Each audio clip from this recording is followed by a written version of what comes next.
Welcome to 9 vibes. Oil ట్యాంకర్ల యజమానులు ఆందోళనను విరమించారు.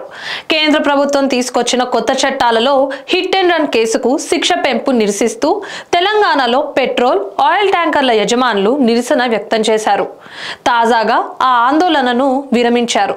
Oil ట్యాంకర్ల డ్రైవర్లు ఆందోళనతో పెట్రోల్, డీజిల్ సరఫరా నిలిచిపోయింది. దీంతో ఇంధన కొరత ఏర్పడుతుందేమోనని ఆందోళనకు గురైన వాహనదారులు పెట్రోల్ బంకుల ముందు క్యూ కట్టారు. అయితే ట్యాంకు డ్రైవర్ల ధర్నా విరమించడంతో జనం ఊపిరి పీల్చుకున్నారు. హిట్ అండ్ రన్ కేసుకు సంబంధించి కఠిన నిబంధనలు చేర్చడంతో వివిధ ప్రాంతాల్లో ట్రక్కు డ్రైవర్లు రాస్తా రోకోలు, ర్యాలీలు, నిరసనలు దిగారు. మహారాష్ట్ర, హిమాచల్ ప్రదేశ్, మధ్యప్రదేశ్, జమ్మూ కాశ్మీర్, పంజాబ్ వంటి రాష్ట్రాల్లో పెట్రోల్ బంకుకు ముందు భారీగా వాహనాలు క్యూ కట్టాయి.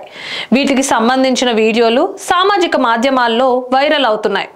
కేంద్ర ప్రభుత్వం ఇటీవల ఆమోదించిన భారత న్యాయ సంహిత చట్ట ప్రకారం హిట్ అండ్ రన్ కేసుల్లో దోషిగా నిర్ధారణ అయితే 10 ఏళ్లు జైలు శిక్ష, 7 లక్షల వరకు జరిమానా విధిస్తారు.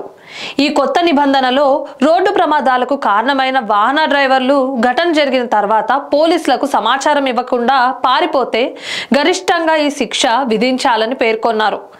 ఈ నిబంధనను ట్రక్కులు, లారీలు, ప్రైవేట్ బస్సు డ్రైవర్లు తీవ్రంగా వ్యతిరేకిస్తున్నారు. దీనివల్ల కొత్త వారు ఈ డ్రైవింగ్ వృత్తిని చేపట్టేందుకు ముందుకు రారని డ్రైవర్లు సంఘాలు ఆందోళన వ్యక్తం చేస్తున్నాయి. ఇలాంటి మరిన్ని అప్డేట్స్ కోసం స్టే ట్యూన్ టు 9 వైబ్స్.